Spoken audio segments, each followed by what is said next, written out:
Hare Krishna, Krishna Krishna, Hare Hare, Hare Rama, Rama Rama, Hare Hare.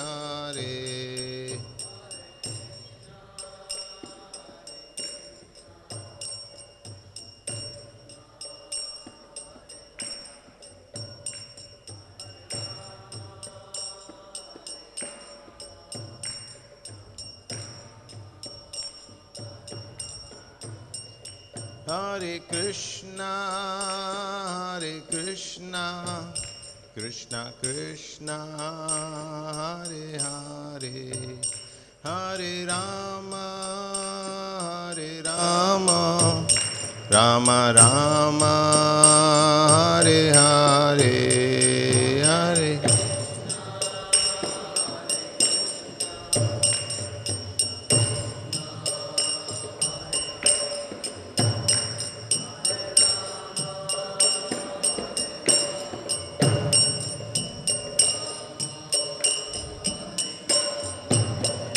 Hare Krishna, Krishna Krishna, Hare Hare, Hare Rama, Rama Rama, Hare Hare.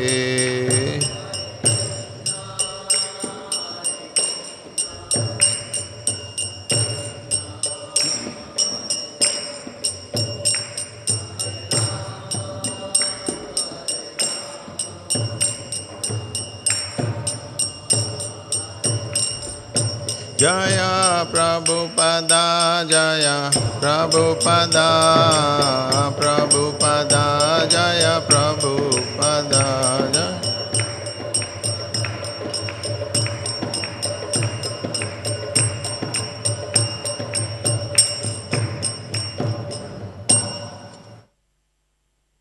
नमो विश्वपाद परमहंस प्रवचकाचार्य स्तोत्र शतर श्री श्रीमद् श्री भक्तिवेदांत स्वामी श्रील प्रभुपाद की जय। नमाचार्य श्रील हरिदास ठाकुर की जय। प्रेम से गौ श्री कृष्ण चैतन्य प्रभु नित्यानंद श्री अद्वैत गदाधर शिवासादि गौर भक्त वृंद की जय।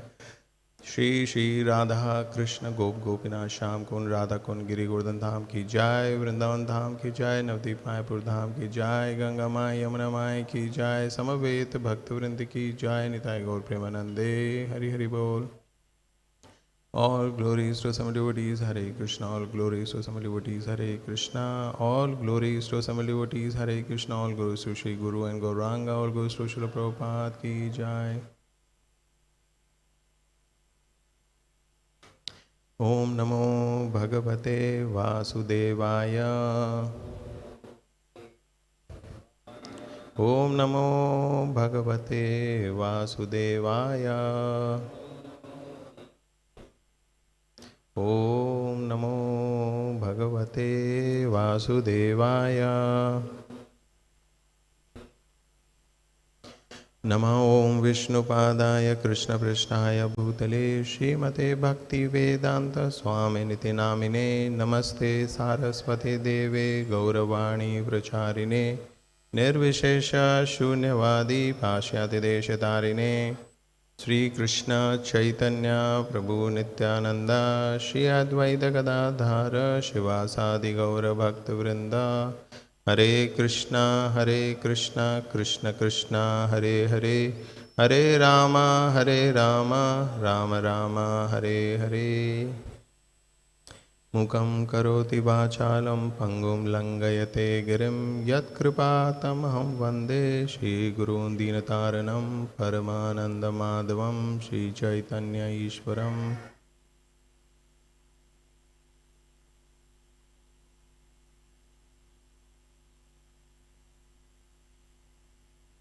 So we are very fortunate to hear from Srimad Bhagavatam, Canto 12, Chapter 2, Text 2.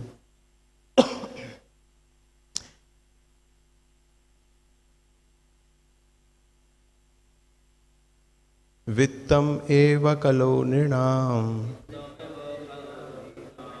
janmācāra-guṇodayaḥ dharma-nyāya-vyavasthāyāṁ kāraṇaṁ balam hi vittam kalau nṭṇāṁ janmācāra-guṇodayaḥ dharma-nyāya-vyavasthāyāṁ kāraṇaṁ balam hi. Devotees,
vittam, wealth, eva, alone, kalau, in the age of Kali, nṭṇāṁ, among men, janma, of good birth, ācāra, good behavior, guṇa, and good qualities, udayaḥ, the cause of manifestation, dharma, of religious duty, nyāya, and reason, vyavasthāyām, in the establishment, kāraṇaṁ, the cause, balam, strength, eva, only, he, indeed.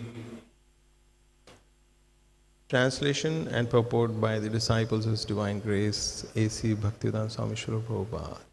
Translation: in Kali-yuga, wealth alone will be considered the sign of a man's good birth, proper behavior, and fine qualities.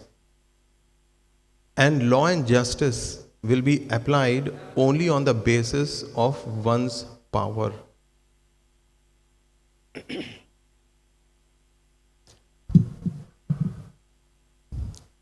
Purport: in the age of Kali, a man is considered high class, middle class, or low class merely according to his financial status, regardless of his knowledge, culture, and behavior.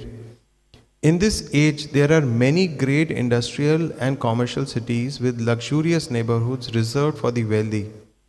On beautiful tree-lined roads within apparently aristocratic homes, it is not unusual to find many perverted, dishonest, and sinful activities taking place.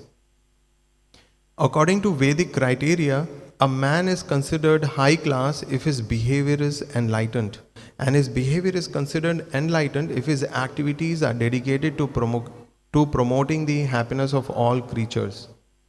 Every living being is originally happy because in all living bodies there is an eternal spiritual spark that partakes of the divine conscious nature of God. When our original spiritual awareness is revived, we become naturally blissful and satisfied in knowledge and peace. An enlightened or educated man should endeavor to revive his own spiritual understanding, and he should help others experience the same sublime consciousness. The great Western philosopher Socrates stated that if a man is enlightened, he will automatically act virtuously, and Srila Prabhupada confirmed this fact. But in the Kali-yuga, this obvious truth is disregarded, and the search for knowledge and virtue has been replaced by a vicious, animalistic competition for money. Those who prevail become the top dogs of human society, and their consumer power grants them a reputation as most respectable, aristocratic, and well educated. This verse also states that in the age of Kali, brute strength, balam eva, will determine law and justice. We should keep in mind that in the progressive Vedic culture, there was no artificial dichotomy between the spiritual and public realms. All civilized people took it for granted that God is everywhere and that His laws are binding upon all creatures. The Sanskrit word dharma therefore indicates one's social or public obligations as well as one's religious duty. Thus, responsibly caring for one's family is dharma, and engaging in loving service of God is also dharma. This verse indicates, however, that in the age of Kali, the principle of might makes right will hold sway. In the first chapter of this canto, we observed how this principle infiltrated India's past. Similarly, as the Western world achieved political, economic, and technological hegemony over Asian lands, bogus propaganda was disseminated to the effect that Indian and in general all non-Western religion, theology, and philosophy are somehow primitive and unscientific, mere mythology and superstition. Fortunately, this arrogant, irrational view is now dissipating, and people all over the world are beginning to appreciate the staggering wealth of spiritual philosophy and science available in the Sanskrit literature of India. In other words, many intelligent people no longer consider traditional Western religion or empirical science, which has virtually superseded religion, as the official Western dogma, necessarily authoritative, merely because the West has politically and economically subdued other geographic and ethnic configurations of humanity. Thus, there is now hope that spiritual issues can be contested and resolved on a philosophical level and not merely by a crude test of arms. Next, this verse points out that the rule of law will be applied unequally to the powerful and the powerless. Already in many nations, justice is available only to those who can pay and fight for it. In a civilized state, every man, woman, and child must have equal and rapid access to a fair system of laws. In modern times, we sometimes refer to this as human rights. Certainly, human rights are one of the more obvious casualties of the age of Kali.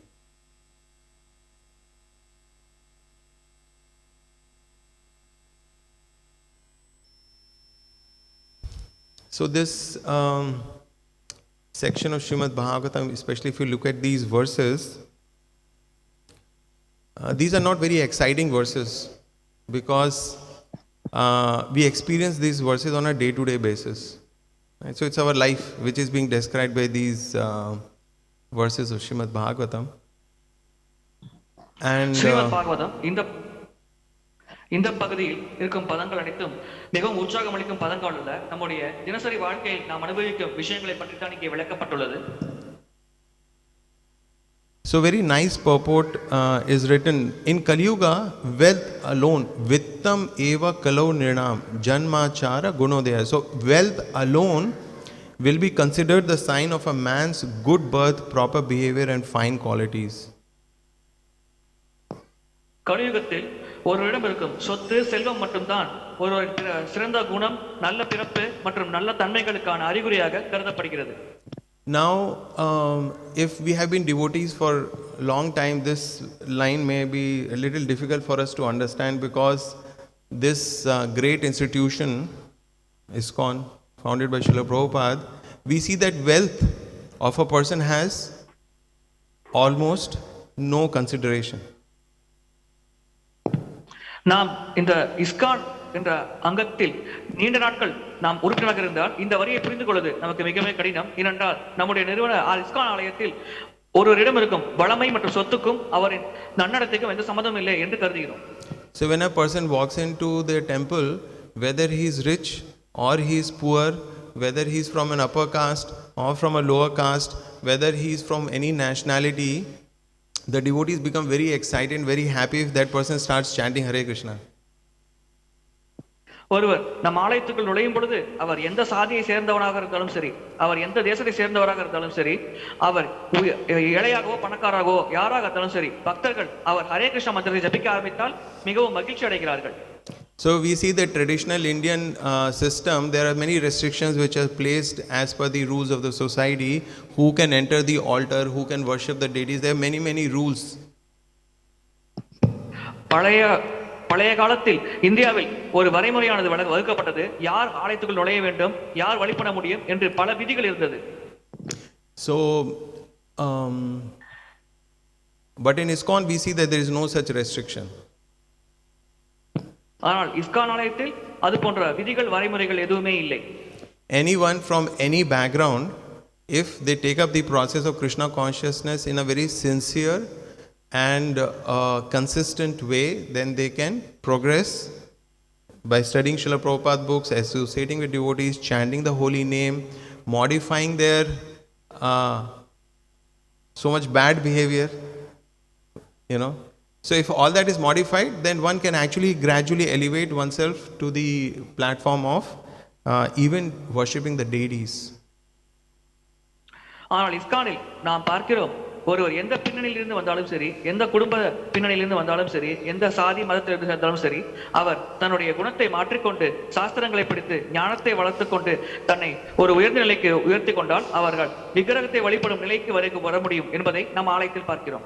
Few days back I was visiting Srirangam and there are so many different altars, sannidhis are there, so we were visiting one after the other, and there was in one of the sannidhis one Sri Vaishnava devotee was almost sitting down, getting to sit down to read certain scripture. So when he saw us, he got up and he said Hare Krishna. சில நாட்களுக்கு முன்பு ஸ்ரீரங்கம் சென்றிருந்தோம். அங்கே பல சந்நிதிகள் இருந்தது. ஒரு சந்நிதியின் முன்பு ஒரு பக்தர் அமர்ந்து ஒரு சாஸ்திரத்தை படிக்க தொடங்கினார். அந்த சமயத்தில் நாங்கள் வருவதை பார்த்து எழுந்து நின்று அவர் ஹரே கிருஷ்ணா என்று எங்களை வரவேற்றார். And he started asking us from where you have come, and he was very appreciative of ISKCON. அவர் எங்களிடம் நீங்கள் எங்கிருந்து வருகிறீர்கள் என்ற கேள்விகளை கேட்டார். அவர் இஸ்கானை வெகுவாக பாராட்டினார். And he made this very specific point. He said, in our families, because we are born into Sri Vaishnava families, there are children who do not care for this Vaishnava tradition. அவர் குறிப்பாக ஒரு விஷயம் கூறினார். நாம் ஸ்ரீ வைஷ்ணவ குடும்பத்தை சேர்ந்தவர்கள், ஆனால் நம்முடைய குழந்தைகள் சில சமயம் அந்த வைஷ்ணவ தத்துவத்தை பற்றி கவலைப்படாமல் அதை பற்றி அதில் பங்கேற்காமல் இருக்கிறது என்று. But in ISKCON you are reaching out to newer people and inspiring them to become Vaishnavas. ஆனால் நீங்கள் இஸ்கான் ஆலயத்தில் புதிய மனிதர்களை அணுகிறீர்கள், அவர்களையும் வைஷ்ணவர்களாக உருவாக்க முயற்சிக்கிறீர்கள். So for us it may be a little difficult for us to relate to this, especially somebody who has not been, moving out into open society, somebody like me. But this is actually truth which is very apparent these days, that a person is respected in society if he has wealth. நாம் ஆலயத்திற்குள்ளே இருந்து அந்த பழக்கத்தில் இருக்கும் காரணத்தினால் இதை புரிந்து கொள்வது மிகவே கடினம். ஆனால் சமுதாயத்தில் பார்த்தோம் என்றால் யாரிடம் அதிகமாக சொத்து செல்வ செழிப்பு இருக்கிறதோ அவர் அதிகமாக மதிக்கப்படுகிறார். Whether he has knowledge or not, whether he has culture or not, whether irrespective of his behavior, if he has wealth, then he is valued in the society. அவருக்கு ஞானம் இருந்தாலும் சரி இல்லாவிட்டாலும் சரி, சிறந்த கலாச்சாரம் இருந்தாலும் சரி இல்லாவிட்டாலும் சரி, அவரிடம் சொத்து இருந்தால் அவர் சமுதாயத்தில் அதிகமாக மதிக்கப்படுகிறார். Now this is completely opposite of the traditional Vedic system. In the traditional Vedic system, person born in a family of Brahmanas means that if they are born in a family where sattva guna is predominant, then it is considered high birth. இது நம்முடைய வேத கலாச்சாரத்திற்கு முற்றிலும் எதிரானது. நம்முடைய வேத கலாச்சாரத்தின்படி யாரையும் ஒருவர் பிராமண குடும்பத்தில் பிறந்தார் என்றால் அவர் சத்துவகுணத்தில் மிக உயர்ந்த நிலையில் இருக்கிறார். எனவே அதுவே மிக உயர்ந்த பிறப்பாக கருதப்படுகிறது. So birth was considered high or low based on the gunas of the family, whether they are born in family of sattva-gun or born in a family which is so much into tamo-gun, which is which one can know by the activities, habits of that family. ஒருவர் எந்த குடும்பத்தில் பிறந்திருக்கிறாரோ அந்த குடும்பத்தின் குணத்தின் அடிப்படையிலேயே அந்த காலத்தில் உயர்ந்த குடும்பம் தாழ்ந்த குடும்பம் என்று பாகுபாடு பார்க்கப்பட்டது. ஒருவர் சத்துவகுணம் நிரம்பிய பிராமண குடும்பத்தில் பிறந்தார் என்றால் அவர் உயர்ந்தவராக கருதப்பட்டார். தாழ்ந்த குணங்களாகிய ரஜோ மற்றும் தமோ குணங்கள் நிரம்பிய குடும்பத்தில் பிறந்தார் என்றால் அவர் தாழ்ந்தவராக கருதப்பட்டார். But nowadays none of that is important. Why there is so much of desire among Indians, I would say, to go abroad? What is that one reason? தற்காலத்தில் இது போன்ற எந்த விதிகளும் கடைபிடிப்பதில்லை. தற்காலத்தில் பெரும்பாலான இந்தியர்கள் வெளிநாடு சென்று சம்பாதிக்க நினைக்கிறார்கள். இதற்கான காரணம் என்ன? For what reason? Possible reason. They are all looking for economic growth. அவர்கள் அனைவரும் பொருளாதாரத்தில் முன்னேற்றம் அடைய ஆசைப்படுகிறார்கள். And there could be another hidden agenda which is not openly spoken about. இன்னொரு மறைமுகமான விஷயம் இருக்கிறது. அதை பற்றி பெரும்பாலாக வெளிப்படையாக யாரும் பேசுவதில்லை. What is that other hidden agenda behind going to the western world? அந்த மேற்கு நாடுகளுக்கு செல்வதன் அந்த மறைமுக காரணம் என்ன? Because western world is characterized by unrestricted sense enjoyment. மேற்குலகங்கள் வரையறுக்கப்படாத புலனின்பத்தால் நிரம்பி இருக்கிறது என்பது காரணத்தினால். Now I'll give one small example. In families which are still cultured, things like gambling is considered very bad. ஒரு சிறிய உதாரணம், கலாச்சாரம் நிறைந்த குடும்பங்களில் இன்றும் சூதாடுவது மிக மிக கெட்ட விஷயமாக கருதப்படுகிறது. Maybe now people cannot relate to that also. தற்காலத்தில் இதை கூட மக்களால் அனுபவத்தில் புரிந்து கொள்ள முடியாது. And if you look at West, there are cities like Las Vegas. மேற்கு நாடுகளில் லாஸ் வேகாஸ் போன்ற நகரங்கள் இருக்கிறது. Everybody calls it Sin City.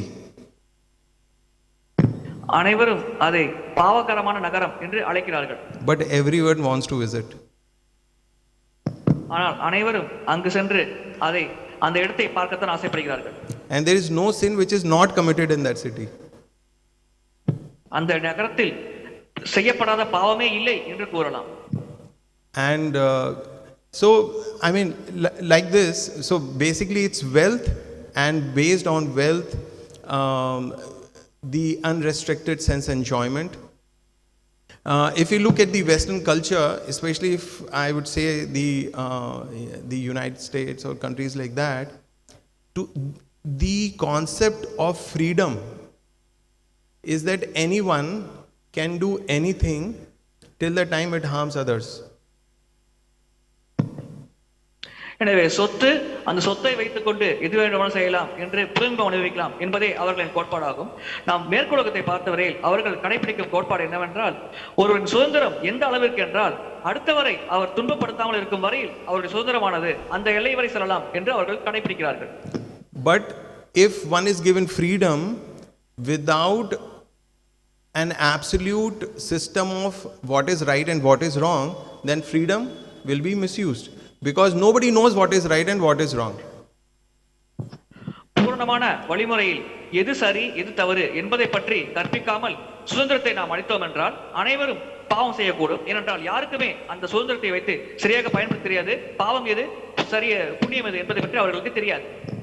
So like in ancient times when the ship was on the ocean and there was no stars to guide, then the ship will not know where it is going.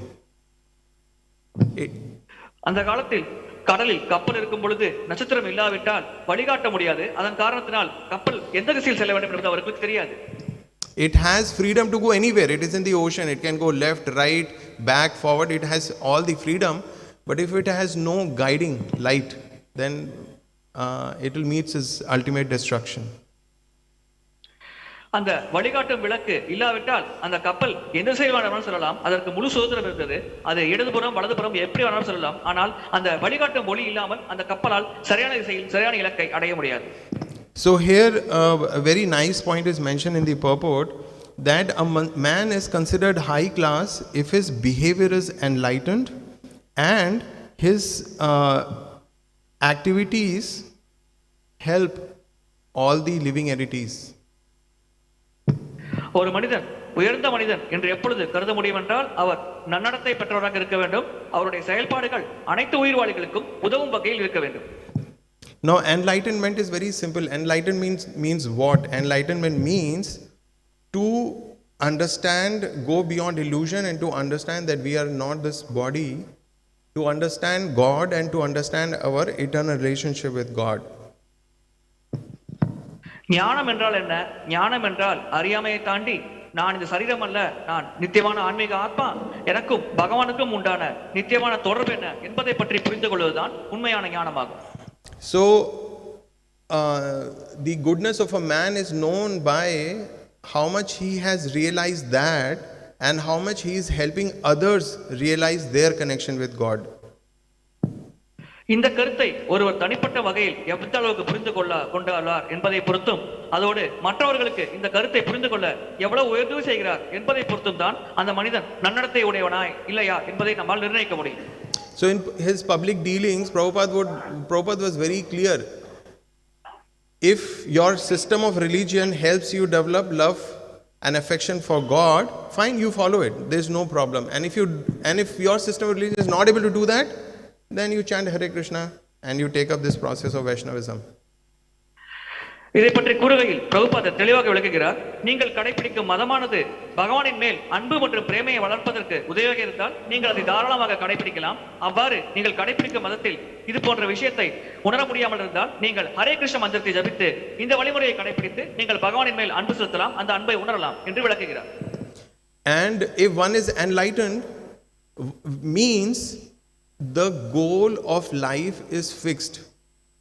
The goal of life is fixed. So that means enlightenment. The person is endeavoring, he is using his precious human energy to move towards the ultimate goal of life. ஒருவர் ஞானம் பெற்றார் என்று எப்படி புரிந்து கொள்ள முடியும் என்றால், அவருக்கு வாழ்க்கையின் இறுதியான இலக்கு என்ன என்பதை பற்றி சரியாக தெரியும். அதை நோக்கி அவர் வாழ்க்கையில் பயணித்துக் கொண்டிருக்கிறார். இந்த திசையில் அவர் சென்றார் என்றால் அவர் ஞானம் பெற்றவராக கருத முடியும். So in that sense, the person will not act against the principles of dharma. அவ்வாறு ஒரு நபர் செயல்படும் பொழுது இயல்பாகவே அந்த குறிப்பிட்ட நபரானவர் தர்மத்தின் கோட்பாடுகளுக்கு எதிராக செயல்பட மாட்டார். So it is if you look at devotees, we say everybody should chant 16 rounds, follow regulative principles, but we do not put CCTV camera. பக்தர்களை பொறுத்தவரையில் நாம் 16 மாலைகள் ஜபம் செய்ய வேண்டும் என்று கூறுகிறோம், 4 கட்டுப்பாட்டு விதிமுறைகளை கடைபிடிக்க வேண்டும் என்று கூறுகிறோம். ஆனால் எப்பொழுதும் அவர்கள் இதை செய்கிறார்களா என்று நாம் கண்காணிப்பதில்லை.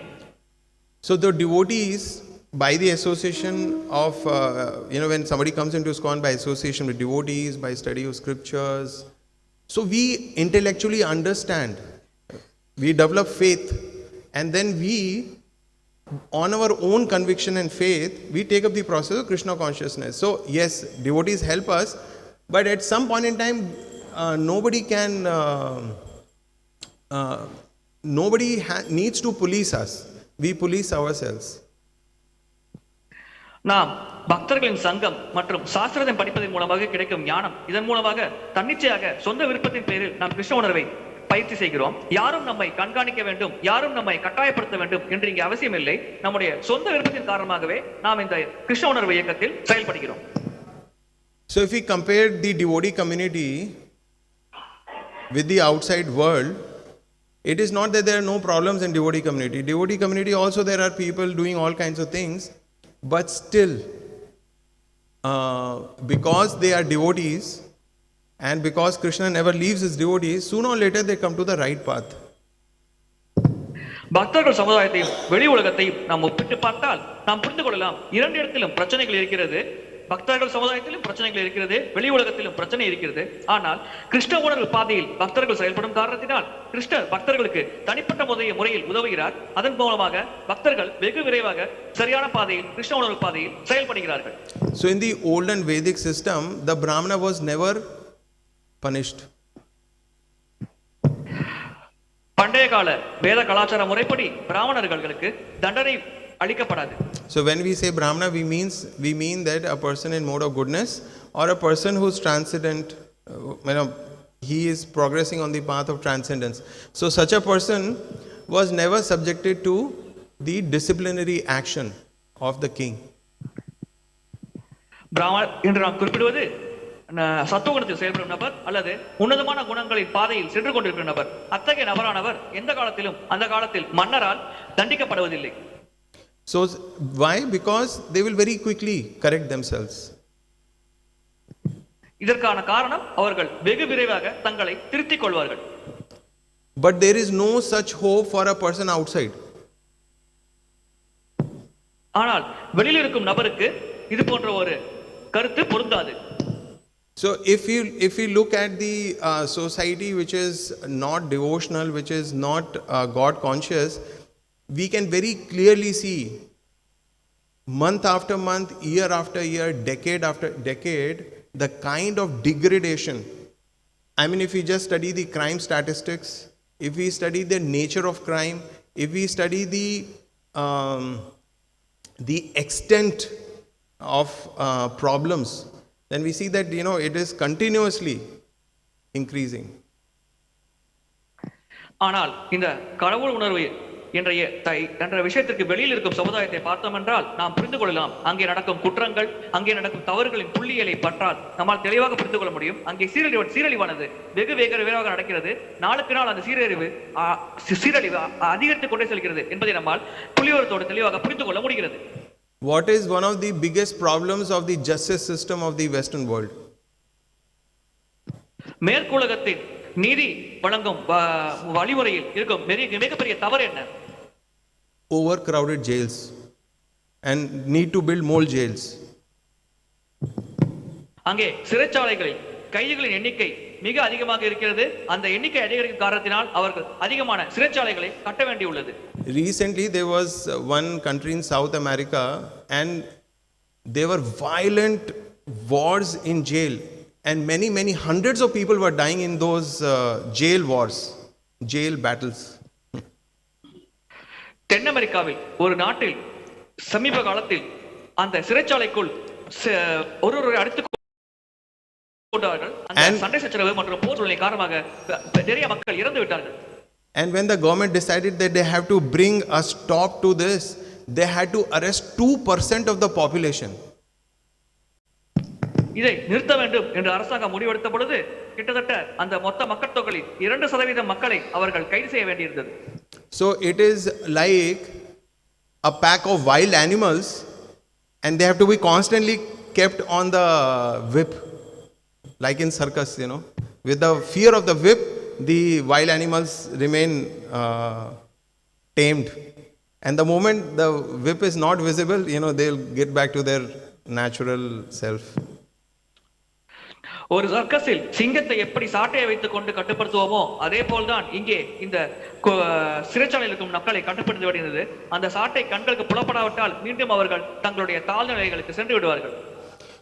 If we look at our education system also, this is a very interesting question when we ask children, what do you want to become? நாம் குழந்தைகளிடம் ஒரு சுவாரஸ்யமான கேள்வி கேட்கிறோம், நீங்கள் என்னவாக விரும்புகிறீர்கள் என்று. Do we ever hear someone say, I want to become a good man or a good woman? அவ்வாறு நாம் கேட்கும் பொழுது எப்பொழுதாவது யாரேனும் ஒருவர் நான் ஒரு நல்ல மனிதராக வேண்டும், நான் ஒரு நல்ல பெண்மணியாக வேண்டும் என்று கூறி நாம் கேட்டிருக்கிறோமா? I don't know whether parents also have that aspiration from their children. தற்காலத்தில் பெற்றோர்களுக்கு கூட தங்கள் குழந்தைகள் நல்ல மனிதர்களாக வேண்டும் என்ற ஆசை இருப்பது போல் தெரியவில்லை. So if you look at the parents, they want what do they want for their children? பெற்றோர்களை பார்த்தால் அவர்கள் குழந்தைகள் என்ன ஆக வேண்டும் என்று விரும்புகிறார்கள்? Good schooling. நல்ல பள்ளி படிப்பு. And what does good schooling and good education means? That they educate themselves on certain skills and knowledge with which they can have a good career, which means they will have good wealth, then they can marry a good spouse, then they can have good children, and then they can have a good life. அவர்களை பொறுத்தவரையில் நல்ல கல்வி, அந்த கல்வியின் மூலம் நல்ல வேலை, அதன் மூலம் சிறப்பாக சம்பாதிக்க வேண்டும், அதிகமாக பணம் சேர்த்து சிறப்பாக வாழ வேண்டும், அதன் பிறகு திருமணம் செய்து கொண்டு பொருத்தமாக ஒரு குடும்ப வாழ்க்கை அமைத்துக் கொள்ள வேண்டும். இதுவே அவர்களின் இலக்காக இருக்கிறது. So the whole objective of our education system is to make a person employable. நம்முடைய கல்வி முறையில் பிரதானமான இலக்கு என்னவென்றால் ஒருவருக்கு நல்ல வேலை கிடைக்க வேண்டும், அவ்வளவுதான். With an aim to earn wealth. அதன் மூலம் அவர் அதிகமாக பணம் சம்பாதிக்க வேண்டும், சொத்து சம்பாதிக்க வேண்டும். And why is that education system like that? Because the nature of Kali-yuga is like that. Wealth alone is to be considered a sign of man's good birth, behavior and fine qualities. கல்வி முறை ஏன் இப்படி இருக்கிறது என்றால் கலியுகத்தின் இயல்பே இப்படித்தான் இருக்கிறது. ஒரு மனிதரின் சொத்து மற்றும் செல்வ செழிப்பு தான் அவரிடம் இருக்கும் நல்ல குணங்கள், நல்ல உயர்ந்த தன்மைகளுக்கு ஒரு பிரதானமான விஷயமாக கருதப்படுகிறது. So sometimes there is a discussion of Macaulay. Correct? We have heard. சில சமயம் மெக்காலே கல்வி முறையை பற்றி விளக்குகிறோம். And we blame him that he destroyed or he played a major role in destroying the traditional education system in India. நம் நாட்டின் பண்டைய காலத்தில் சிறப்பாக வழங்கப்பட்டுள்ள கல்வி முறையை அழித்ததற்காக நாம் மெக்காலாவை குறை கூறுகிறோம். So what did he do? Couple of things that he did. One, the education medium should be English. அவர் செய்த விஷயங்களில் முதல் விஷயம் ஆங்கிலத்தின் மூலமாக கல்வி வழங்கப்பட வேண்டும் என்று கூறியது. So that happened somewhere in 1835 or something, and now almost 200 years later, how many of us know our what is it called, mother tongue? How many of us know to write, read, converse in mother tongue? இது 1835 ஆண்டு நடந்தது. ஆனால் தற்பொழுது நம்மில் எத்தனை பேருக்கு நம்முடைய சொந்த தாய்மொழியில் சிறப்பாக பேச தெரியும், எழுத தெரியும், படிக்க தெரியும்? How many of us want our children to be educated in mother tongue? Anyone? நம்மில் எத்தனை பேர் நம் குழந்தைகளை தாய்மொழியில் கல்வி கற்க வேண்டும் என்று ஆசைப்படுகிறோம்? So one thing was that, so the education should be in English. And what was the reason why he wanted the education to be in English? ஒன்று, கல்வி ஆங்கிலத்தில் வழங்கப்பட வேண்டும். அதற்கான காரணம் என்ன?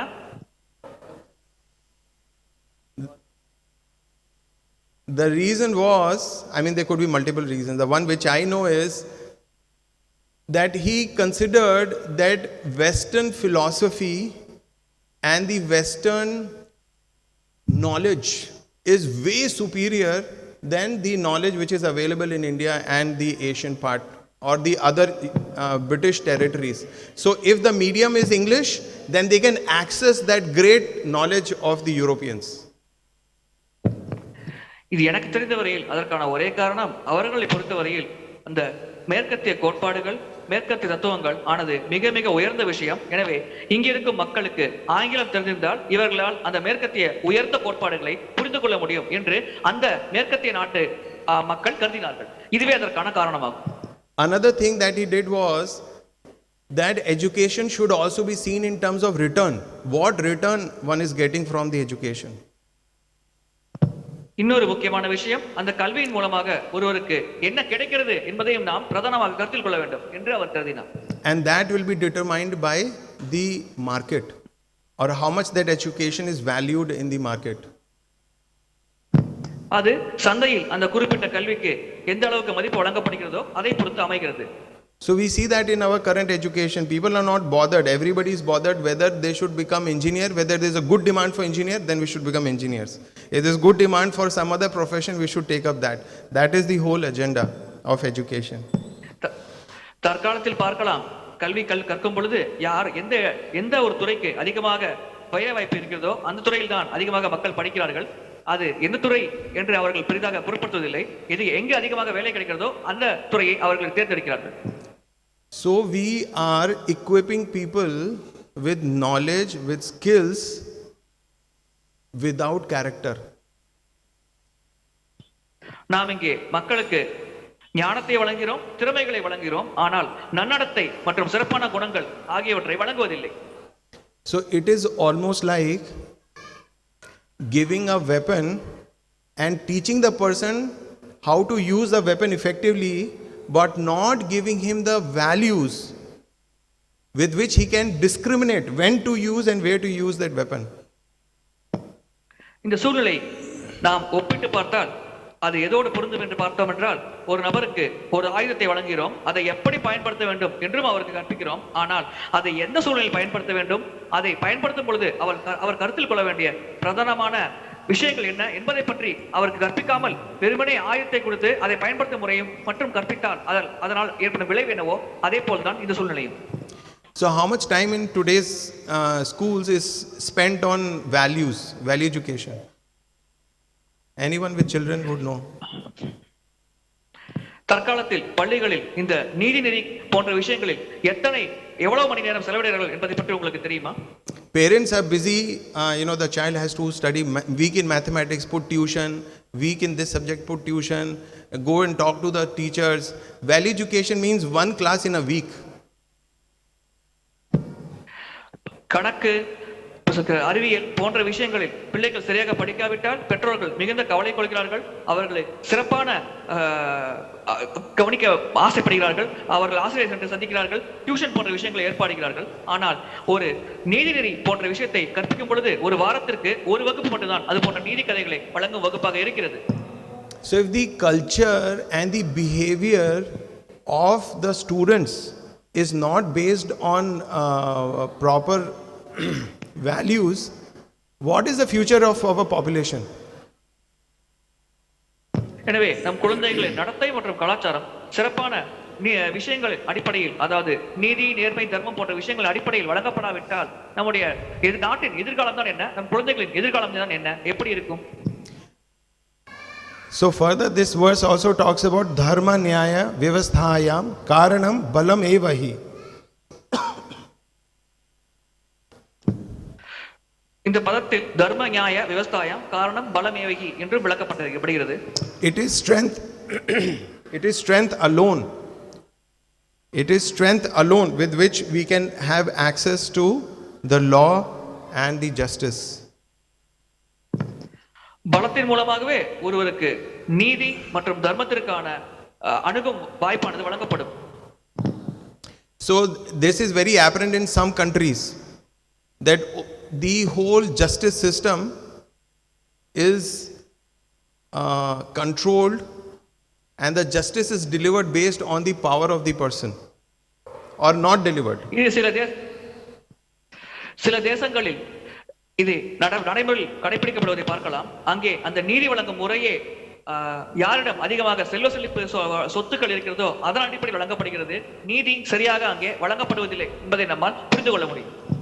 So I was just thinking, forget about outside countries, even if we look at India,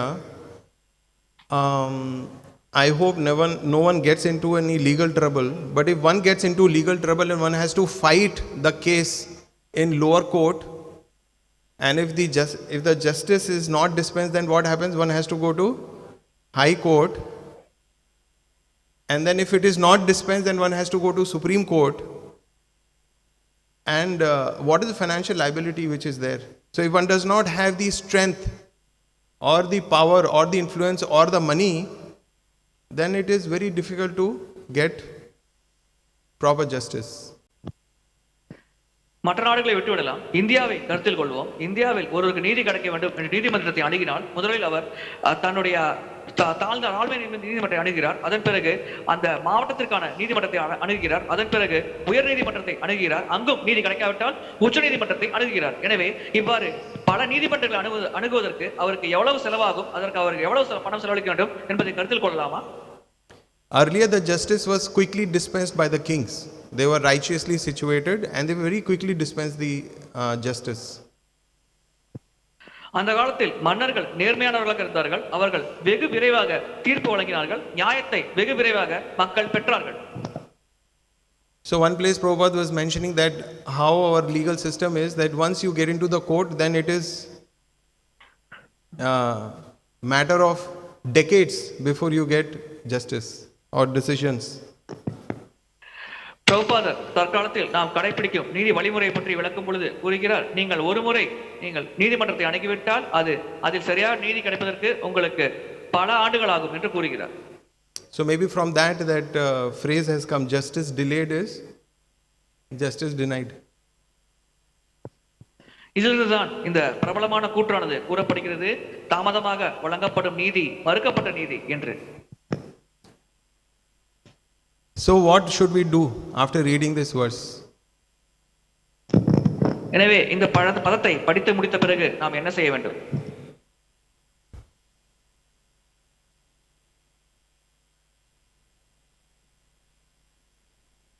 What we should do?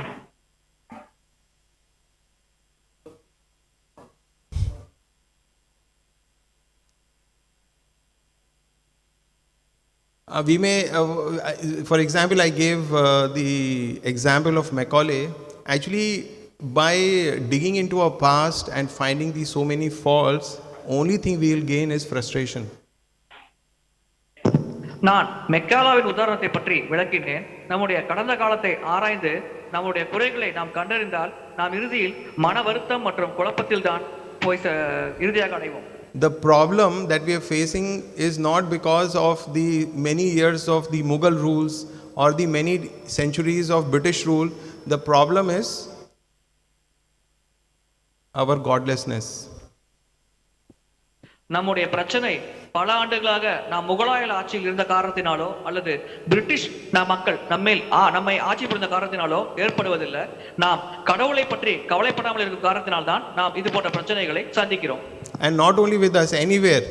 The problem, if we were to analyze the problem and go back and analyze it further and analyze it further, what they say is root cause analysis, RCA. If you do an RCA of any problem which exists,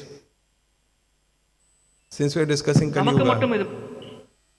நமக்கு மட்டும் இது பொருந்தாது. எங்கு சென்றாலும் அந்த பிரச்சனைக்கான ஆணிவேரான காரணத்தை நாம் தேடி ஆராய்ந்தால் இந்த முடிவுக்கு தான் நாம் வருவோம். Is because our forgetfulness of the Lord. அந்த காரணம் நாம் பகவானை மறந்து இருக்கும் நிலை என்ற காரணத்தினால் தான் இந்த பிரச்சனைகள் நிகழ்கிறது. Is because of our ignorance. நம்முடைய அறியாமை காரணமாகவே இது நிகழ்கிறது. So this is the month of, what is this month? Sorry? Okay. Nārāyanam, okay. This month is Prabhupada Book Distribution Marathon month. இந்த மாதம் பிரபுபாதரின் புத்தக விநியோகம் அதிகமாக செய்ய வேண்டிய மாதமாகும். And if we see little carefully, personally I don't see any hope for this world other than Prabhupada books. நாம் சற்று கவனமாக பார்த்தால் நான் தனிப்பட்ட முறையில் புரிந்து கொண்டது என்னவென்றால் இந்த உலகத்திற்கு பிரபுபாதரின் புத்தகத்தை தவிர நம்பிக்கை அளிக்கும் வேறு எந்த விஷயமும் இல்லை என்பதுதான்.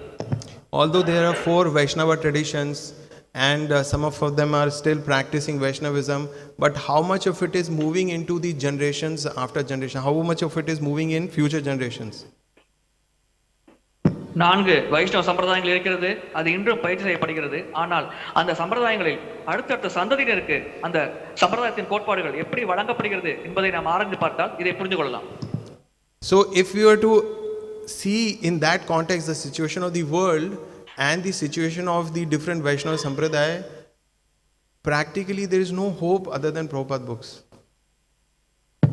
எனவே உலகத்தின் தற்போதைய சூழ்நிலை மற்றும் 4 வைஷ்ணவ சம்பிரதாயங்களின் தற்போதைய சூழ்நிலையை நாம் ஆராய்ந்து பார்த்தால் நாம் புரிந்து கொள்ளலாம். நமக்கு இருக்கும் ஒரே நம்பிக்கை பிரபுபாதரின் புத்தகங்கள் தான், அதை தாண்டி வேறு எதுவும் இல்லை. So factually that is the highest and best service that we can do to ourselves. Because Kali-yuga everybody is selfish. So we have to think first of ourselves. So that is the best thing that we can do to ourselves.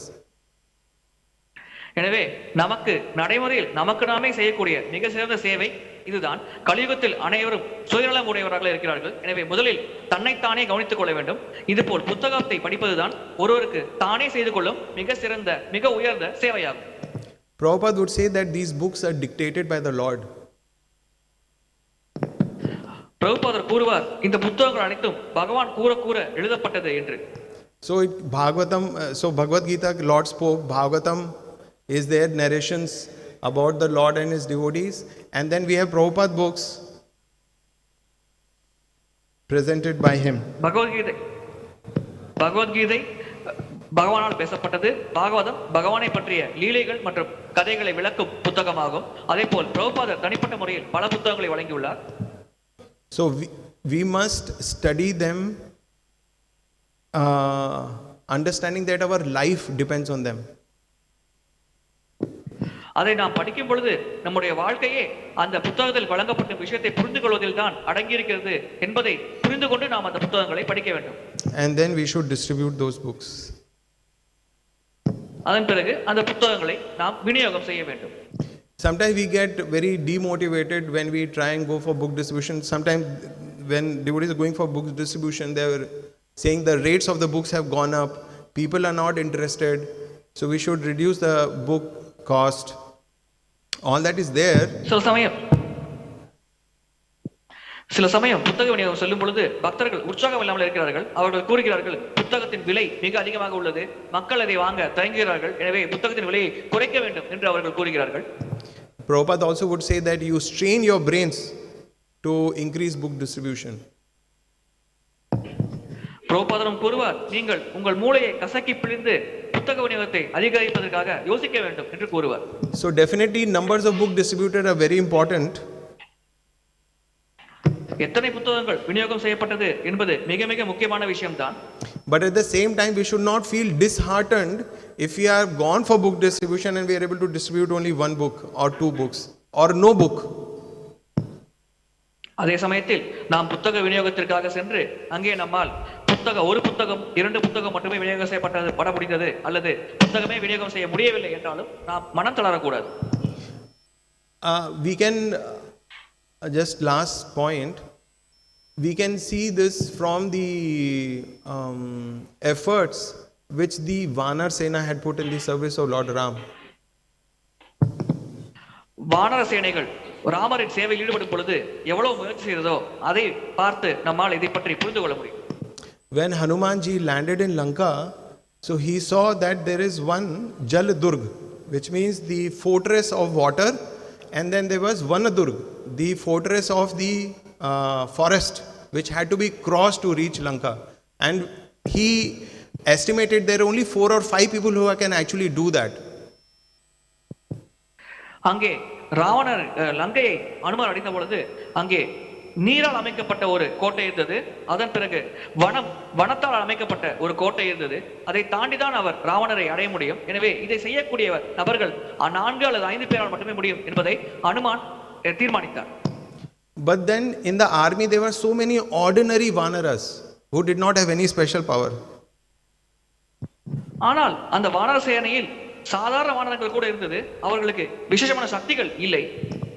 For Hanumanji, he just chanted Ram, Ram, Ram, and he grew many times his size and he jumped over the ocean. அனுமாரை பொறுத்தவரையில் ராம் ராம் என்று பலமுறை உச்சரித்து அவர் தன்னை பெரியதாக்கி கொண்டார். அதன் பிறகு வெகு எளிதாக அந்த சமுத்திரத்தை கடந்து விட்டார். But for other vanaras it was, they were all clapping, they were very happy for Hanuman, but they did not have that potency. மற்ற வானரங்கள் ஹனுமார் செய்த செயலை பற்றி மிகவும் மகிழ்ச்சி அடைந்தார்கள். ஆனால் அவர்களுக்கு அந்த தனிப்பட்ட முறையில் தங்களுக்கு சக்தி இல்லை. So what did they do? அவர்கள் என்ன செய்தார்கள்? They didn't go home. Okay, it will not work out for me. Better let me go home. Not for me. This is not for me. அவர்கள் உடனே என்னால் இதை செய்ய முடியாது என்று கூறி தங்கள் இல்லத்திற்கு செல்லவில்லை. They still went, okay, whatever I am able to contribute, I will do my bit. அவர்கள் என்னால் என்ன செய்ய முடியுமோ அதை செய்கிறேன் என்று தங்களால் இயன்ற செயலை செய்தார்கள். So like those small vanaras, we should do our bit. அந்த சிறிய வானரங்கள் செய்த சேவையை போல நம்மால் முடிந்த அளவிற்கு நாம் நம்முடைய சேவையை செய்ய வேண்டும். Usually nobody gives motivation talk like this. Everybody gives example of big book distributors, how we should do, but I'm saying from on the other end of the spectrum. வழக்கமாக யாரும் இது போன்ற உற்சாகம் அளிக்கக்கூடிய உதாரணம் தரமாட்டார்கள். அனைவரும் பெரும்பாலான மக்கள் பேசும் பொழுது எவ்வளவு அதிகமாக புத்தகம் விநியோகம் செய்ய வேண்டும் பற்றி பேசுவார்கள். ஆனால் நான் இந்த பக்கத்திலிருந்து உங்களுக்கு உற்சாகம் அளிக்கும் விஷயத்தை கூறுகிறேன். So if we can take out some time daily for book distribution, maybe if we can carry 1 or 2 books with us if we are traveling, wherever we go, just think that how we can distribute. Even if I can distribute 1 book today, some have some small target. எனவே தினசரி எப்படி புத்தகம் செய்ய வேண்டும் என்று நாம் சிந்திக்கலாம். நாம் எங்கு சென்றாலும் ஒன்று அல்லது 2 புத்தகங்களை எடுத்துக்கொண்டு செல்லலாம். ஒரு நாளில் ஒரே ஒரு புத்தகம் விநியோகம் செய்தால் கூட ஒருவர் அதை ஒரு இலக்காக வைத்து அதில் வெற்றி அடைந்தால் மகிழ்ச்சி அடையலாம். So Giriraj Maharaj was traveling he was traveling from US via UK. He went to South Africa. So that time the UK devotees were preparing for their Prabhupada marathon, book marathon. Giriraj மகாராஜர் அமெரிக்காவிலிருந்து south ஆப்பிரிக்காவுக்கு England வழியாக சென்றார். அந்த சமயத்தில் இங்கிலாந்தில் இருக்கும் பக்தர்கள் புத்தக விநியோகத்திற்காக தயார் செய்து கொண்டிருந்தார்கள். And so that was the beginning of the marathon month. And after his preaching assignment and when he went back via London and he met the devotees, by that time the marathon month was over and they had done big numbers. அவர் இந்த பயணத்தை தொடங்கும் பொழுது புத்தக விநியோக மாதமானது அப்பொழுதுதான் தொடங்கியது. அவர் மீண்டும் திரும்பி சென்ற பொழுது அந்த வழியாக சென்றார். அப்பொழுது புத்தக விநியோக மாதம் முடிவடைந்தது. அவர்கள் அந்த மக்கள் அதிகமாக அந்த பக்தர்கள் புத்தக விநியோகம் செய்திருந்தார்கள். So what was their mantra?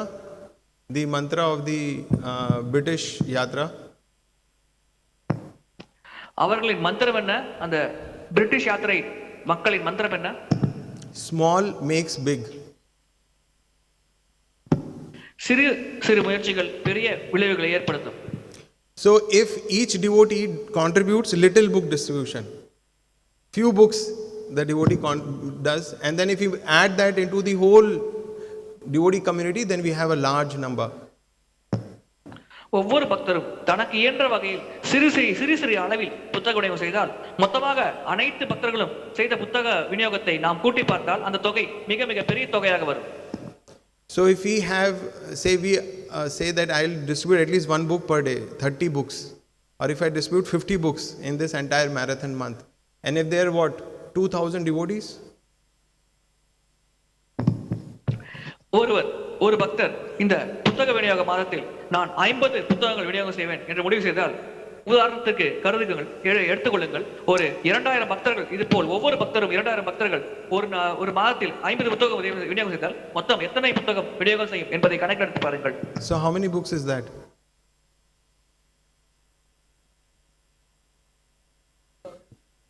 $2,000 into 50. Yeah, 1 lakh, yes. So 2,000 into 50, 1 lakh books. கிட்டத்தட்ட 1 லட்சம் புத்தகங்கள் விநியோகம் செய்யப்படும். Now that's an unimaginable number to achieve otherwise. இந்த எண்ணிக்கையை அடைவது வேறு வழிமுறைகளை கடைபிடிக்கும் பொழுது நம்மால் கற்பனை செய்து கூட பார்க்க முடியாது.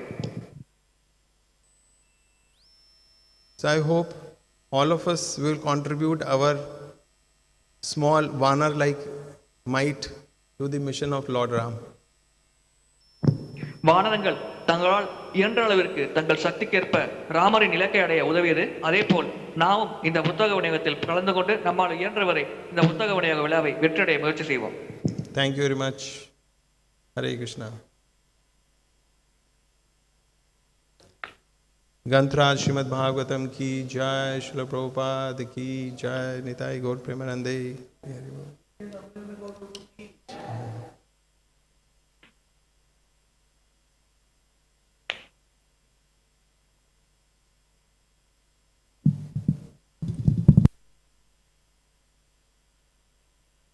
Recording stopped.